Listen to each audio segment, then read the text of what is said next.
People like you never drive cars like this unless they are stolen." Those were the first words Deputy Marcus Hale hurled at Jasmine Reyes as he yanked her door open, grabbed her arm, and slammed her against the metal frame with a force meant to break her dignity before breaking anything else.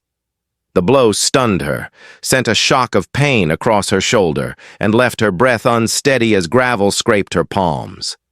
In the next second, Lang struck her ribs with a baton, a calculated act meant to humiliate her in the open light of the freeway. It was sudden, it was violent, and it was meant to remind her of her place. Yet in that same moment, unseen by any of them, a quiet thread of fate began to unspool. This single act of prejudice and force, delivered without restraint, would not only crumble their careers but would unravel a network of corruption they believed untouchable, ending a legacy built on fear and lies. Before going into this story, where are you watching from? Subscribe to the channel and give me a like so more viewers can follow this journey toward justice and truth. Jasmine Reyes had sensed danger long before the flashing lights appeared behind her SUV.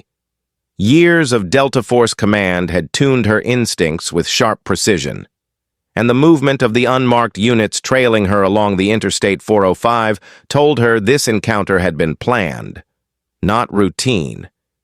She kept her hands steady at 10 and 2, her posture calm, her mind clear. When the officers rushed her door, she asked a single formal question, spoken with calm dignity. "Is there a reason for the stop?" "Officers." It was met with contempt. Hale dismissed her question and ordered her out with a tone that revealed something deeper than suspicion. It revealed bias, when she refused to move faster than safety allowed. He tore the door open and dragged her onto the shoulder. Deputy Elena Cortez, with uncertain hands, searched her roughly while Lang stood behind them with a baton raised as if a weapon was needed for an unarmed woman standing alone beside her own vehicle. Hale leaned close enough for her to feel his breath as he accused her of driving a stolen car. "A woman like you has no business behind a wheel like this," he whispered with disdain. In that moment, pain radiating from her shoulder, humiliation burning in her chest, Jasmine understood she had become a target. What they saw was not a veteran of the United States military. What they saw was not a woman who had served her country with silent resolve. What they saw was a black woman on a highway, and to them, that alone was justification for force. She stayed composed. Even as the humiliation deepened, Hale stepped forward with his taser drawn, prepared to shock her into submission. His intent was clear. His actions were deliberate. What followed was not an attack by Jasmine. It was survival. With precise training and instinctive control, she struck his solar plexus and sent him collapsing with a gasp. Lang swung his baton. She moved with speed born from discipline, sweeping his legs with a calculated motion. Cortez lunged, torn between fear and duty. But Jasmine redirected her momentum with a clean hip throw. A fourth officer charged. A single controlled strike to the knee ended his advance. In less than a minute, 4 officers lay on the asphalt, groaning in disbelief that a woman they dismissed had outmatched them without anger, without excess, and without losing control of herself.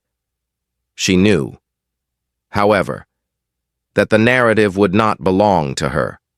Power writes fast, and it rewrites truth even faster. Backup arrived with roaring engines and urgent voices. Jasmine raised her hands immediately and called 911 herself, reporting the officers' use of excessive force and their violent conduct during the stop. But when more cruisers surrounded her, the story changed. She was treated not as a victim but as a threat.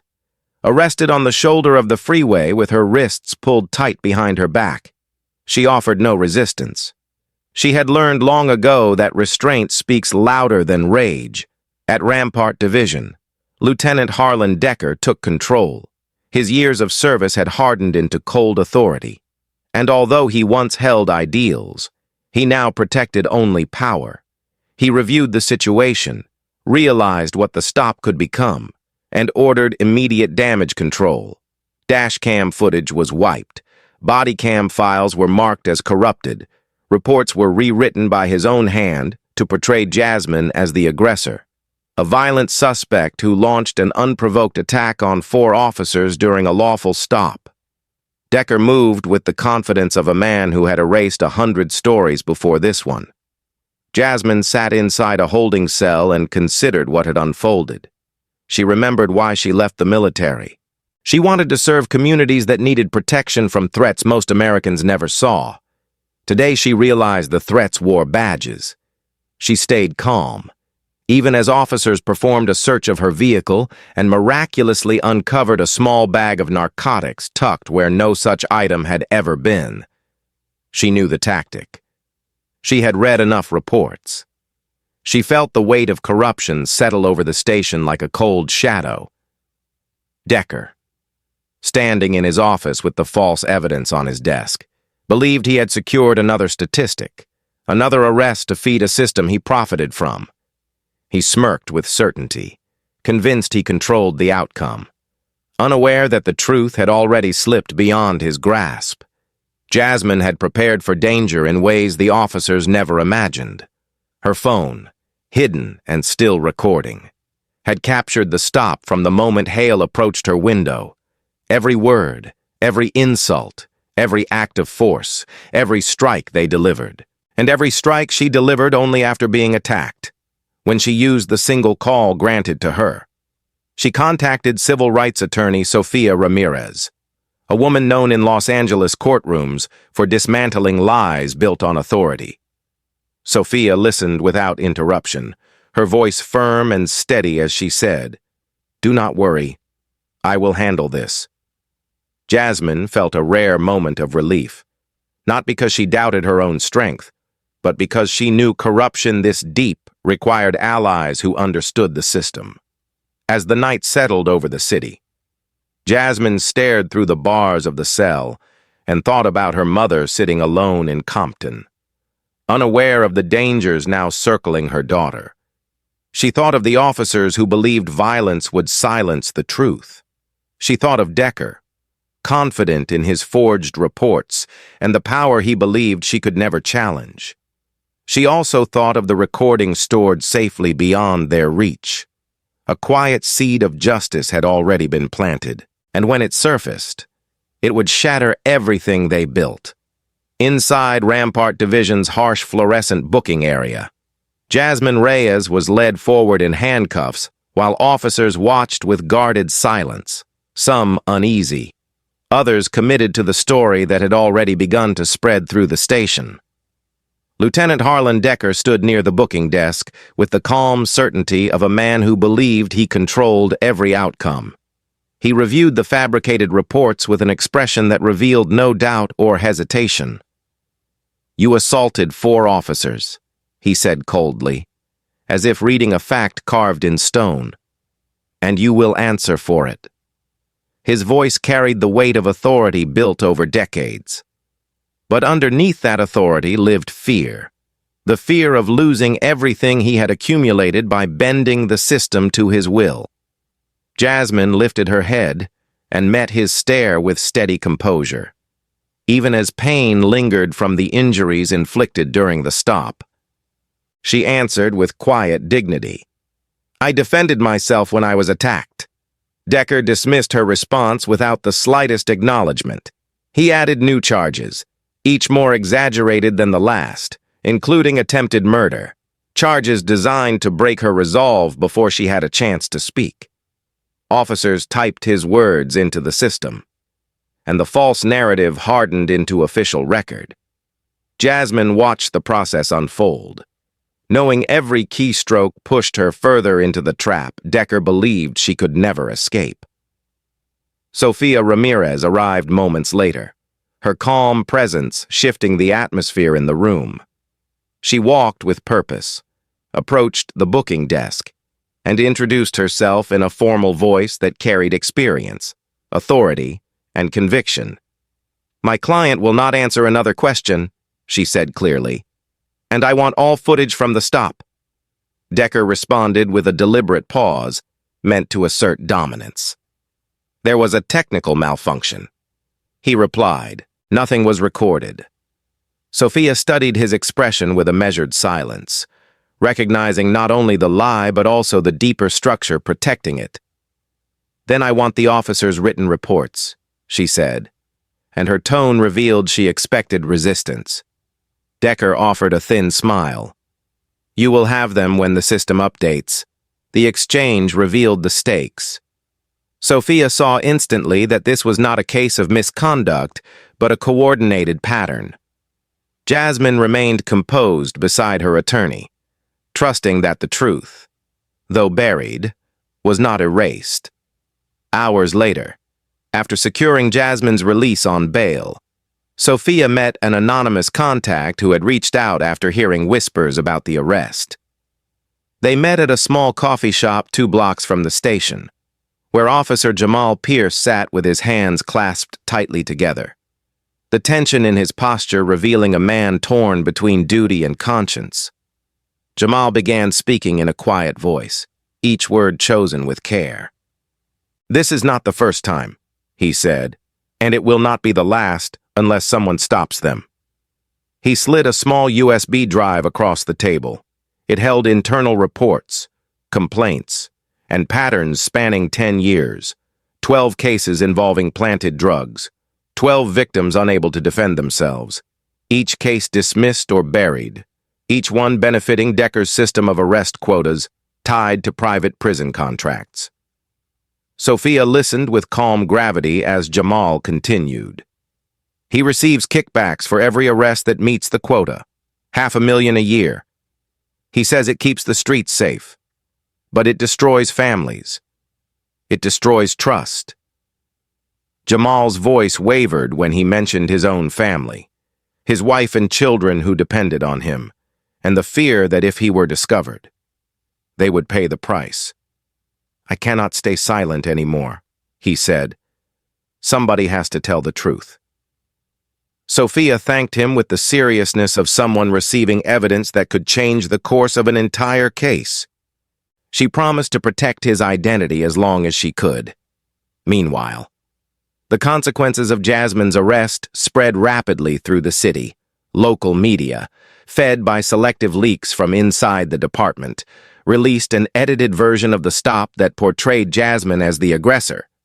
The clips omitted the initial insults, the violent takedown, and the raised baton. Instead, they showed only the moment when she defended herself. The headline read, "Former military commander attacks 4 officers during routine traffic stop.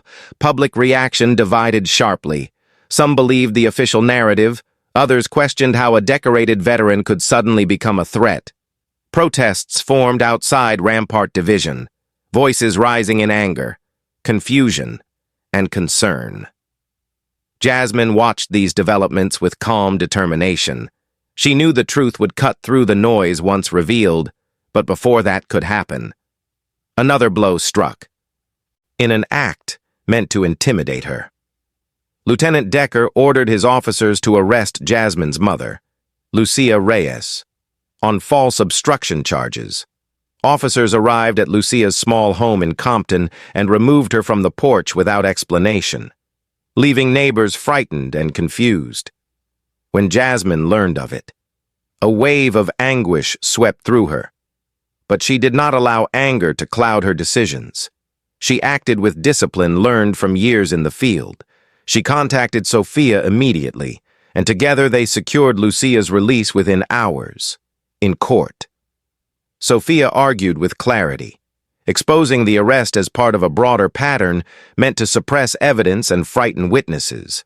The judge, pressured by documentation Sophia presented, ordered Lucia released, though he stopped short of criticizing the department. Even so, the incident deepened Jasmine's resolve. Their attempt to reach into her family told her how far they were willing to go. Back at Sophia's downtown office, Jasmine, Sophia, and Jamal's anonymous file formed the foundation of a strategy. Jasmine shared her private recording of the stop, kept secure through cloud backup beyond the department's reach. Sophia examined it with solemn concentration. "This changes everything," she said, "but we need more. Decker has survived other complaints. His network is deep," Jasmine answered with direct clarity. "Then I will get what we need." Her tone was calm, not reckless. She understood that uncovering corruption required patience, evidence, and absolute precision. Late that evening, while reviewing data from the USB drive, Sophia outlined the next steps. She would prepare a federal complaint, backed not only by Jasmine's recording, but by the pattern of misconduct documented across years of internal cases. Jasmine listened, silent, but focused. As Sophia detailed the legal approach, the goal was not merely to clear Jasmine's name, it was to expose a corrupt structure that had harmed countless others. Before the night ended, Jasmine stepped outside the office and stared toward the distant freeway where the ordeal began. The city pulsed around her, unaware of the storm building beneath its surface. She breathed slowly and accepted that the days ahead would be marked by escalation, retaliation, and danger. But she also knew that once the truth surfaced, it would bring a reckoning no one inside Rampart Division could escape. Decker believed he controlled the narrative. He believed he could silence her. But the truth was already moving, piece by piece, toward the light, carrying with it the power to dismantle everything he had built. Inside Sofia Ramirez's law office, the long conference table was covered with documents, timestamps, reports, and excerpts from Jamal Pierce's confidential files, each page forming a quiet but devastating record of a decade-long pattern of abuse. Jasmine Reyes stood at the end of the table, her posture firm, her voice steady, as Sophia outlined the depth of the corruption. Jamal's files show a deliberate structure, Sophia said, planting drugs, falsifying reports, targeting minorities, and feeding arrest numbers into private prison quotas. But to bring down Decker, we need evidence that ties him directly to the scheme. Jasmine answered without hesitation. "I will get it." Her tone was calm, controlled, and resolute. She knew that exposing corruption required more than outrage. It required precision, patience, and undeniable proof as they planned their next steps. Jasmine understood she needed to go where the officers spoke freely, where their confidence loosened and their guard dropped. She needed to hear them confess in their own words. That night, she drove to a well-known cop bar in Hollywood, a dim establishment where neon lights reflected off glasses and wooden tables, worn smooth by years of police conversations carried out beyond public scrutiny. She dressed plainly and entered without drawing attention. The air carried the familiar mixture of old liquor and tired pride. She listened quietly, observing every corner, at a booth near the back. Deputies Hale and Lang sat with two other officers, their voices loud enough to reach her table. Hale boasted with the bravado of a man who believed the system would always protect him. Easy work. He said, "Plant a bag, make the arrest, file the report, and Decker handles the rest. Money comes in like clockwork." Lang laughed and added, "Private prisons love him. He feeds them bodies. We get our bonuses. Everybody wins." Their words were careless, spoken with the arrogance of men who had repeated the scheme so many times they no longer viewed it as wrong. Jasmine kept her expression neutral, and her phone recording from inside her jacket pocket. Their voices carried clear and steady, each admission weaving itself into a piece of evidence they could never retract. But the moment shifted abruptly when one of the officers glanced toward her and narrowed his eyes. Recognition surfaced, not of her identity, but of her posture, alert, still, controlled. "Hold on," he said. "Who is that?" The question spread tension across the table. Lang stood slowly, and suspicion filled the air. Jasmine knew the situation was turning before she could exit. Hale and 3 others rose from their seats and moved toward her. She did not wait for the first strike. The confrontation erupted with sudden force. One officer lunged. She sidestepped and redirected his momentum into the edge of a table. Another swung at her, but she deflected the blow and used the weight of a wooden chair to neutralize him. The tight space forced her to improvise, relying on her Delta Force training to turn ordinary objects into tools of survival. Glass shattered. Chairs toppled. Shouts filled the room as she moved with calculated restraint. She never struck with more force than necessary. She never escalated the violence. She acted to stop each threat quickly, effectively, and without cruelty, amid the commotion. She noticed Deputy Elena Cortez standing near the doorway, frozen between obligation and fear. Cortez did not join the attack. Her eyes revealed a conflict that had been growing since the freeway stop. She stepped closer, her voice low but trembling with urgency. "I do not want this," she whispered. "Decker threatened my family. I cannot lose my job." Her words broke through the tension for a brief moment, revealing the invisible pressure binding officers to the corrupted system. Jasmine met her gaze and spoke softly. "You still have a choice." But before Cortez could respond, the bar owner shouted, officers scrambled, and Jasmine moved toward the exit, leaving behind a recording that would soon become the cornerstone of the federal case. By the following morning, Sophia had already filed a petition requesting immediate federal oversight. The bar recording provided clear, unfiltered evidence of confession, conspiracy, and deliberate misconduct within hours. Sophia received a call from Derek Voss, a federal investigator from the Department of Justice known for his work dismantling large-scale corruption networks. They met in Sophia's office, where Voss listened to the recording with a solemn expression. When it finished, he folded his hands and said, "This is bigger than one lieutenant. I have seen patterns like this in other cities. They always start with one man, and then they spread. Judges dismiss cases. Supervisors look the other way. Money flows through channels no one questions. This will take time, but we will pursue it." His tone was steady, formal, and decisive, revealing the weight of the task ahead. Jasmine then described the arrest of her mother, Lucia, and the intimidation tactics used to silence her. Voss listened with grave attention. "That confirms the pattern," he said. "Once corruption grows to this level, fear becomes the primary tool," Sophia added. "We have enough to move forward, but we need the missing link. We need direct proof that Decker receives financial gains from the private prison contracts." Voss nodded. "I will begin pulling internal records, but he knows how to hide money." "We need pressure," Jasmine answered simply. "I can apply pressure." She was not threatening violence. She was stating a fact. She understood the psychology of men like Decker. They believed intimidation secured loyalty, but corruption always left trails, and she knew exactly how to find them. The following week showed how quickly retaliation intensifies when power begins to crack. Decker had Lucia arrested a second time, this time with no pretense, no explanation, and no attempt to hide the cruelty of the act. Officers forced her into a patrol car while neighbors watched in disbelief. Jasmine arrived moments after the car pulled away.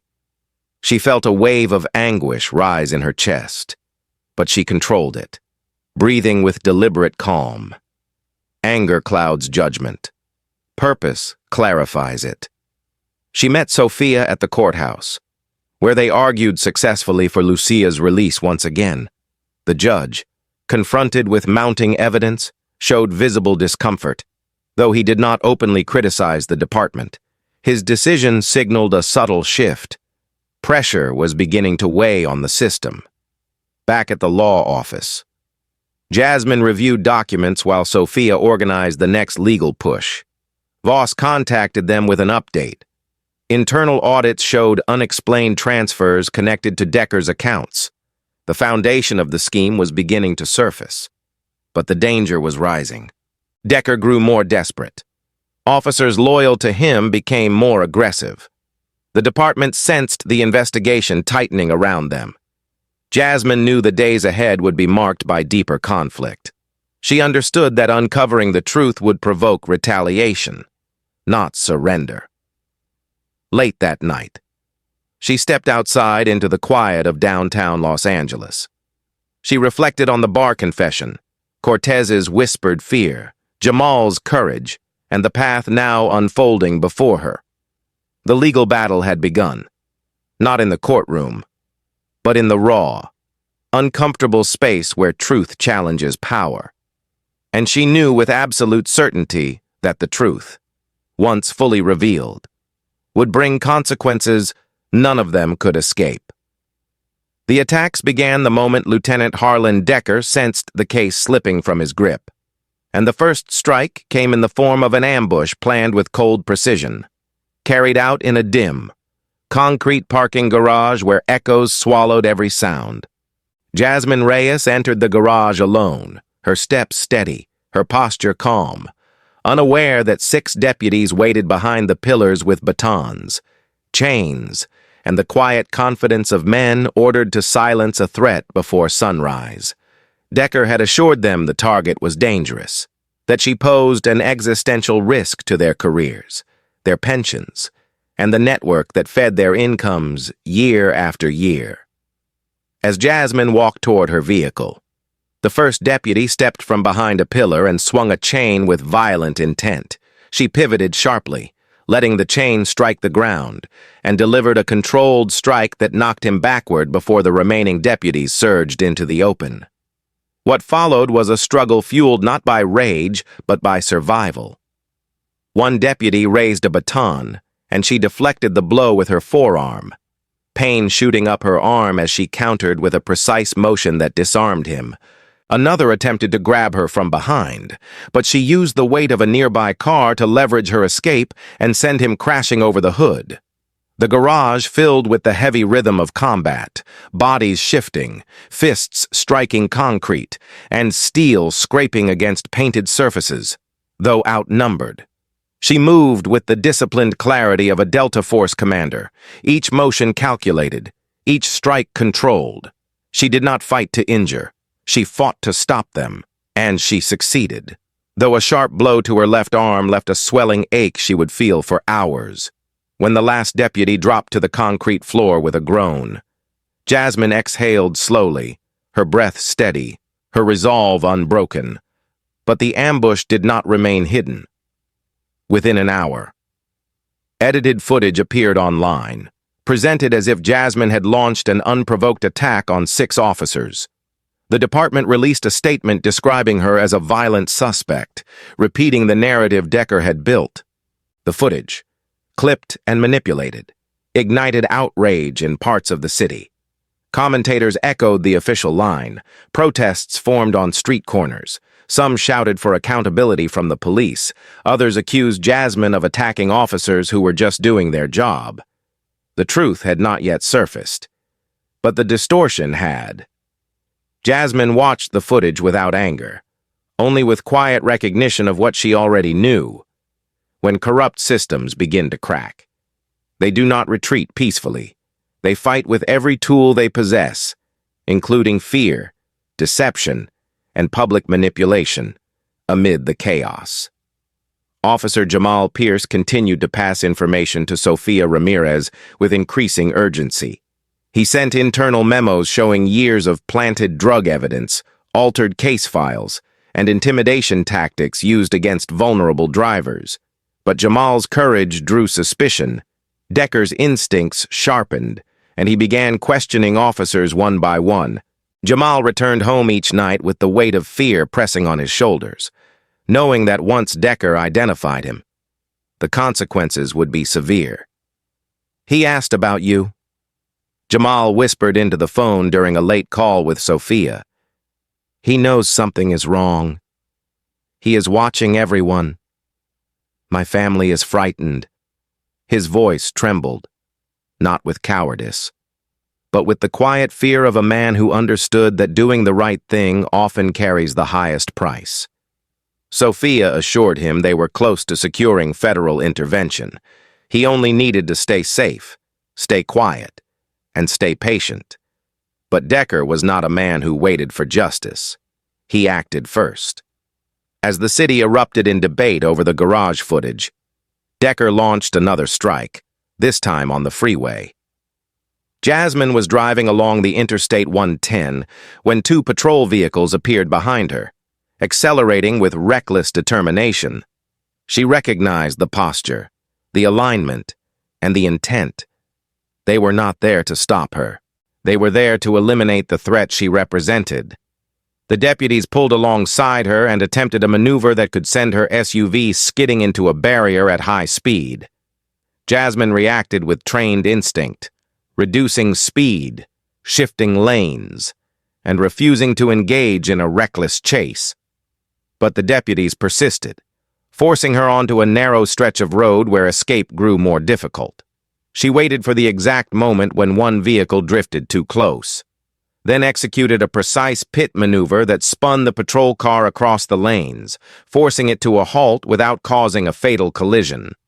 The second vehicle braked hard, sirens blaring, as Jasmine continued forward, maintaining control, refusing to let fear dictate her actions. Moments later, she discovered a bag of narcotics hidden in the trunk of the spun-out patrol car, contraband intended to frame the next innocent driver targeted by the quota scheme.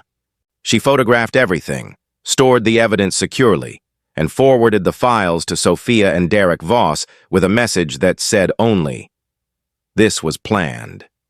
Meanwhile, inside Rampart Division, Decker's frustration deepened. Each failed attempt to silence Jasmine intensified his desperation. The investigation led by Voss grew stronger, and the federal oversight petition now included recordings from the cop bar, Jamal's documents, and the manipulated footage that had already begun to unravel under expert scrutiny.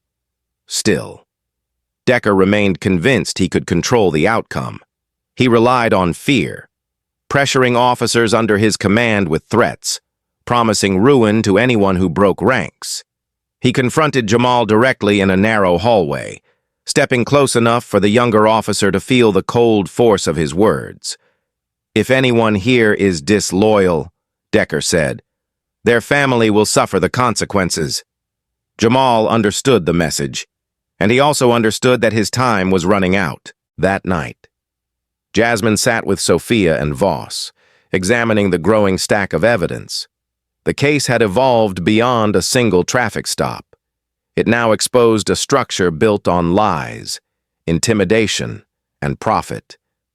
Voss reviewed the freeway incident footage with grave attention. "They meant to harm you," he said. "This is no longer misconduct. This is conspiracy," Sophia added, "and the pattern is now undeniable." Jasmine listened silently, her expression steady, her mind focused on the truth she intended to bring forward. She accepted that the dangers ahead would escalate, but she also knew that Decker's system was beginning to collapse under the weight of its own corruption. Outside, the city pulsed with tension. The public debate continued. The department doubled its efforts to defend its narrative, and Decker prepared for a final series of measures to protect himself. But even he sensed the shift. The truth was gathering strength, evidence was accumulating, and Jasmine, disciplined and unbroken, moved steadily toward the moment when the entire structure would be forced into the light.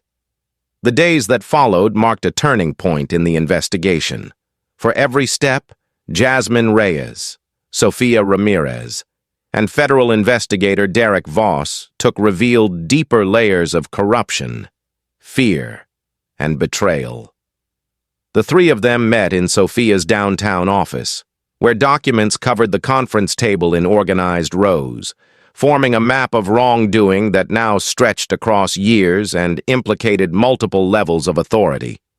Voss explained with steady clarity that the financial records tied to Lieutenant Harlan Decker showed irregularities flowing through private prison contracts, shell accounts, and unreported stipends, all pointing to a sustained kickback scheme built on false arrests. But he added that prosecutors needed more than patterns and suspicion. They needed irrefutable evidence, proof spoken in Decker's own voice, proof linking his decisions directly to the manipulation of justice. Jasmine listened carefully, her expression calm and focused. She understood that to dismantle a system anchored by fear, they needed an anchor of truth powerful enough to withstand the backlash. She stood with quiet resolve and said, "Then we will find exactly what binds this together." Just as momentum grew, tragedy struck in a way none of them expected. Officer Jamal Pierce, the one man inside Rampart Division willing to risk everything to expose the truth, died in what the department called a traffic accident. His patrol car was found crushed against a concrete divider on the outskirts of the city. No skid marks, no evidence of braking, no sign he attempted to avoid the collision. When the news reached Sophia and Jasmine, a silent heaviness filled the room.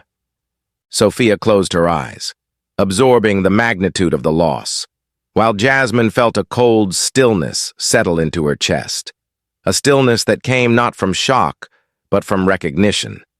Jamal had feared Decker's reach. He had whispered his concerns about his family. He had known he was being watched, and now he was gone. The official report cited driver fatigue, but the truth, as Jasmine understood with absolute clarity, was far darker. Jamal had been silenced, not because he failed to stay hidden, but because he succeeded. He delivered crucial evidence before he died, and that alone placed a target on his back. Hours after receiving confirmation of Jamal's death, Sophia opened an email with no sender listed. Attached was an audio file time-stamped the night before his fatal crash. In the recording, Decker's voice was unmistakable. He spoke with the calm confidence of a man who believed no one would ever hear what he said behind closed doors. He admitted to orchestrating the arrest quotas. He admitted to falsifying reports. He admitted to receiving money from the private prison network in exchange for providing steady streams of arrests. He even mentioned cases from years earlier, including victims who were now incarcerated because they lacked the resources to defend themselves. The recording was clear, sharp, and devastating. Jamal had given them the missing link, and he had paid with his life. Sophia listened to the recording twice, then sat silently at her desk, allowing the weight of what she heard to settle. She finally said, "This is the cornerstone. We cannot let his death be erased," Jasmine replied, her voice steady and low. "We will not, determined to secure additional proof." Jasmine began investigating Decker's off-duty activities, focusing on locations where his guard might slip. Her search led her to San Pedro Port, an industrial maze of shipping containers, cranes, and quiet night operations. Decker frequently visited an isolated section of the port after midnight. Far from cameras and foot traffic, Jasmine positioned herself high within a stack of containers, using shadows as cover. She remained patient, motionless, and focused. Hours passed before Decker arrived, accompanied by two deputies closely aligned with his operation. Their voices echoed faintly through the narrow lanes between metal walls. Jasmine activated her recording device and listened as Decker outlined future plans with disturbing ease. "Keep the arrests steady," he said. "The prisons expect numbers, and the money depends on volume." His tone was cold, transactional, devoid of any trace of remorse or hesitation. He even referenced Jasmine by name, insisting that she be handled before the case reaches federal review. Each word added a new layer of truth to the case. Jasmine kept recording until the men departed, leaving behind the silence of the port and the full extent of the corruption they thought hidden. By morning, Sophia and Voss reviewed the new recording alongside the confession Jamal left behind. The evidence now formed a chain too strong to dismiss. For the first time since the investigation began, a shift occurred. Public perception, once torn in half by manipulated footage and strategic press releases, began to swing toward Jasmine as portions of the new evidence reached journalists with integrity. Independent media began questioning the official timeline. Protests outside Rampart Division transformed from scattered frustration into unified demand. Signs calling for transparency lined the sidewalks. Voices demanded accountability not only for the 6 deputies involved in the garage ambush, but for the leadership guiding them. Jasmine watched the shift with the same calm she carried through every stage of the investigation. She did not celebrate. She did not gloat. She simply understood that the truth, once released, moves with a force no institution can control. Yet beneath the growing public support lay a quiet sorrow within her. Jasmine carried the weight of Jamal's death with solemn responsibility. She knew he had taken risks she never asked him to take. And she understood that his courage had produced the very evidence that would bring justice to countless victims beyond herself. She stood in Sophia's office, looking at the documents spread across the table, and spoke with controlled emotion. "He trusted us to finish this," she said, "and we will." Voss agreed. "Federal review begins immediately," he said. "We now have grounds to open a full corruption case." His tone revealed not only commitment, but a recognition that what lay ahead would be a large-scale investigation involving multiple agencies, judges, and state officials who had turned a blind eye for years, as they prepared the case for federal filing. Jasmine knew the final confrontation was approaching. Decker would not surrender. His network would not dissolve quietly, and the threats would escalate as the truth closed in. But she also knew something else with equal certainty. The recordings from the bar, the documents from Jamal, the footage from the ambush, and the confession at the port had built a foundation that could not be broken. Justice was no longer a possibility. It was a trajectory. And the moment Jasmine gathered her evidence and stepped into the next phase, the system that Decker built began to crumble beneath its own corruption, moving swiftly toward the reckoning that awaited them all. The final confrontation began with deliberate precision, for Jasmine Reyes understood that men like Lieutenant Harlan Decker never surrendered voluntarily, and she also knew that the moment he sensed the full weight of federal investigation approaching, he would strike with desperation rather than caution. To force the truth into the open, she made the calculated decision to leak her location through channels she knew Decker monitored, allowing him to believe she was isolated, vulnerable, and preparing to flee the city. She selected the abandoned impound lot at San Pedro Port, a vast maze of rusted cars, broken fences, and towering shipping containers, a place forgotten by most and perfect for exposing the reality he had fought so hard to hide. As twilight faded and harsh industrial floodlights cast long shadows across the lot, Jasmine stood alone, her posture calm, her breath steady, and her mind ready for the battle she knew was coming. Moments later, engines roared in the distance. 15 deputies loyal to Decker arrived in formation, vehicles cutting across the gravel in a coordinated display of force, each man stepping out with batons, tasers, and an unspoken commitment to silence her before dawn. Decker emerged last, his face composed but his eyes filled with a deepening panic he tried to disguise beneath authority. He addressed his deputies with a tone meant to solidify control. "She ends tonight," he said. "No witnesses. No hesitation." His words carried the last remnants of a power he no longer possessed. Jasmine observed him with steady calm and answered with a voice clear enough for every man to hear. "Your actions are recorded. Your corruption is documented. And this moment will define who you are when everything comes to light." Decker responded with a bitter laugh. Convinced she was bluffing, he raised his arm, signaling his deputies to advance. What followed unfolded with the controlled intensity of a battle Jasmine had prepared for since the day the freeway stop turned into an assault. The deputies charged from multiple angles, their footsteps echoing sharply against the metal containers. Jasmine moved with disciplined clarity, using the terrain to neutralize their advantage. She scaled a container ladder with swift precision, gaining elevation as the first wave of deputies rushed below. From above, she redirected their momentum with controlled kicks and measured strikes, sending them crashing against the rusted hoods of abandoned vehicles. 2 deputies climbed after her, but she used a length of discarded chain to disarm one and send the other falling back to the ground. She descended the far side of the container with fluid motion, landing behind another group as they attempted to flank her. They swung batons with aggressive force, but she countered each blow with strategic precision, driving them backward until they stumbled into a patch of debris that broke their formation. She never used more force than necessary. She never acted with cruelty.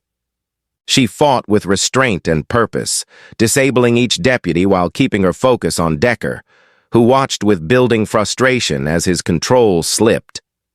The conflict intensified as one of the deputies attempted to tackle her from behind, but she anticipated the movement and used his momentum to throw him over a pile of scrap metal. Another charged with a taser drawn. She deflected his arm and pinned him to the ground with a precise motion that left him unable to continue. Within minutes, nearly half of Decker's men were incapacitated, their confidence shattered, their leader's strategy unraveling. As Jasmine turned toward the center of the lot, Decker stepped forward with a pistol raised, his expression revealing a man stripped of authority, fear replacing arrogance. "This ends with you," he said, his voice trembling despite his effort to appear in control. Jasmine stood still, meeting his aim with calm resolve. She did not plead. She did not retreat. She simply spoke with the clarity of truth. "If you pull that trigger," she said, "you confirm everything you spent your life denying."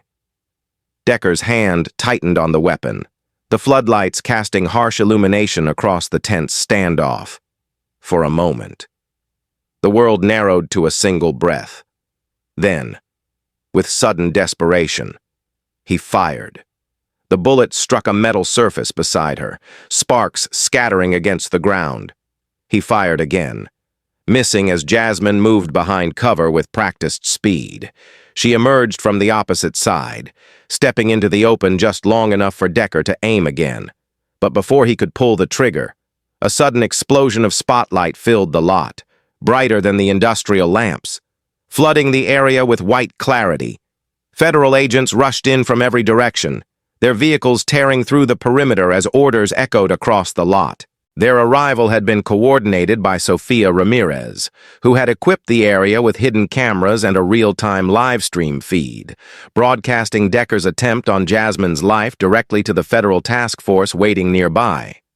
Voss stepped out first, his voice firm and authoritative as he called, "Lieutenant Decker, drop your weapon.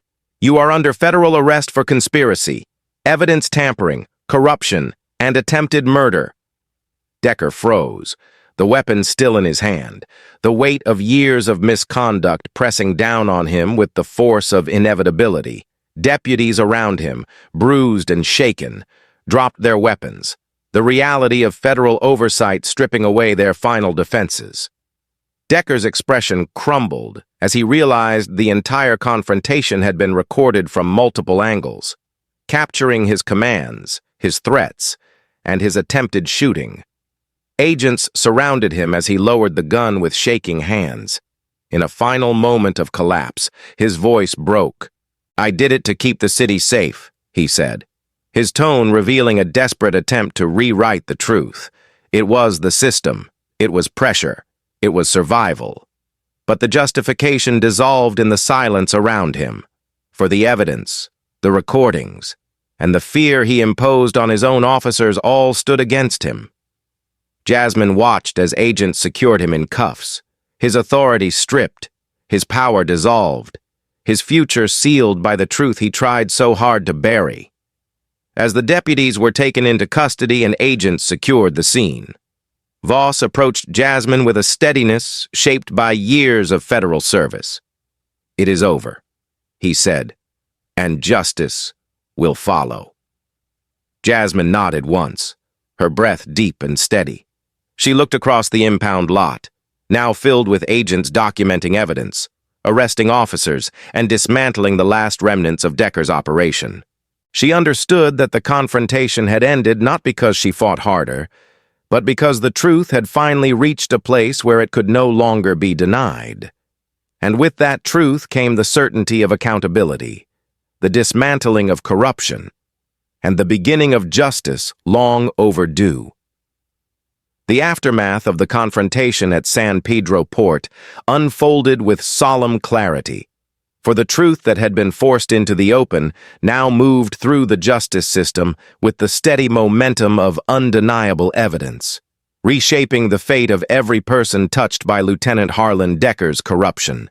In the weeks that followed, Jasmine Reyes appeared in federal court as a free woman, her posture steady, her voice calm, and her presence a reminder of resilience forged through adversity.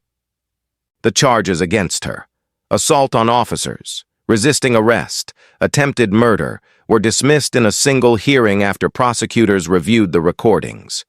The altered reports, the planted evidence, and the full scope of the scheme exposed through Jamal Pierce's files and Decker's own recorded admissions. The judge, a seasoned jurist known for his formal demeanor, spoke with measured gravity. "Ms. Reyes, the injustice you endured reflects a profound failure within the institution sworn to protect the public. This court acknowledges your discipline, your restraint, and your courage.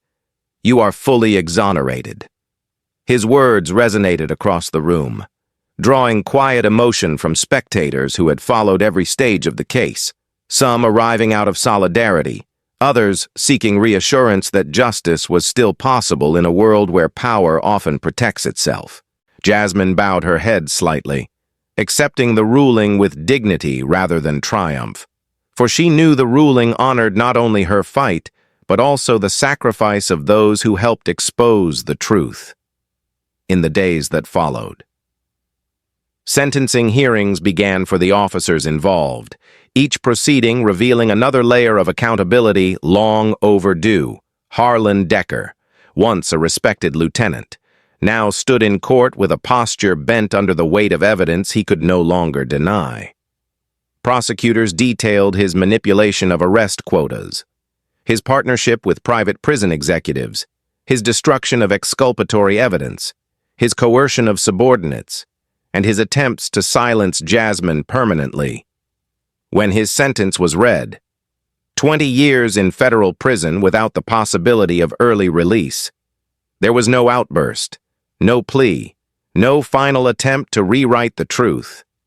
His pension was revoked, his assets were seized to satisfy civil claims, his reputation, once protected by rank and fear, dissolved in the quiet of the courtroom. Deputies Marcus Hale and Victor Lang received sentences ranging from 5 to 10 years for assault, falsified reports, and participation in the quota scheme. Their voices, once loud with arrogance, were silent as the judge emphasized the gravity of abusing authority to harm innocent civilians. Elena Cortez, who cooperated fully and offered testimony about the internal pressure and fear she endured, received a reduced sentence that allowed for rehabilitation and eventual return to civilian life. Her trembling voice in court acknowledged her failures, her fear, and her desire to rebuild a life not defined by Decker's threats. As public awareness grew, the Rampart Division faced its long-awaited reckoning. The Department of Justice, guided by Derek Voss's findings, initiated a full overhaul of the division. New leadership was appointed. Independent oversight mechanisms were established with civilian participation. Mandatory training programs on bias, ethics, and accountability were introduced.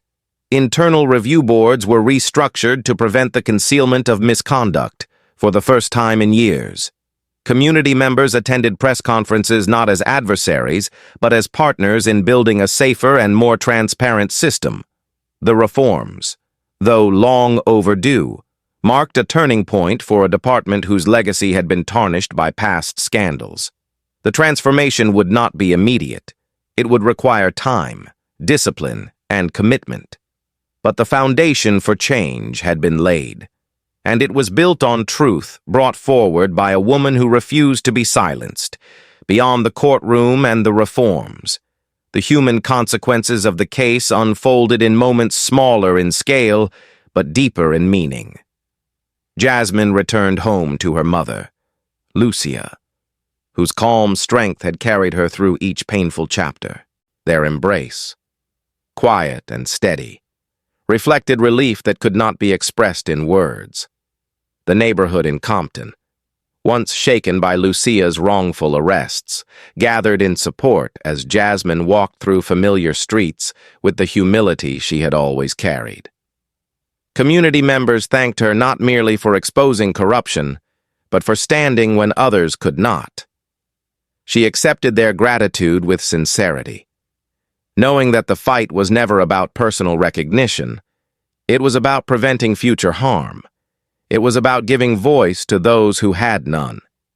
In the weeks that followed, Jasmine received an invitation from the Department of Justice to lead a national task force dedicated to police reform, accountability, and the prevention of racial profiling. The offer reflected not only her military background but her integrity, discipline, and deep understanding of how systems fail when truth is ignored. Accepting the role meant stepping into a new chapter defined not by survival, but by leadership. She accepted with solemn determination. Understanding the responsibility carried by the position, she met with community leaders, federal officials, and civil rights advocates, building partnerships that would strengthen reforms across the country. Her work honored the memory of Officer Jamal Pierce, whose courage had provided the evidence needed to expose corruption that might otherwise have remained hidden. Public protests, once fueled by anger and confusion, evolved into gatherings focused on change and remembrance. Vigils were held for victims of the quota scheme. Names once lost in sealed records were spoken aloud. Journalists covered stories of families reunited after wrongful convictions were overturned. Legislators introduced new policies addressing the financial incentives that had fueled Decker's operation. And through each development, Jasmine remained steady, never seeking attention, never elevating herself above the outcome, always returning to the principle that guided her from the beginning. Justice must serve the people, not the powerful. On a warm afternoon months after the final sentencing, Jasmine stood on the wide marble steps of the federal courthouse, her posture straight, her expression calm.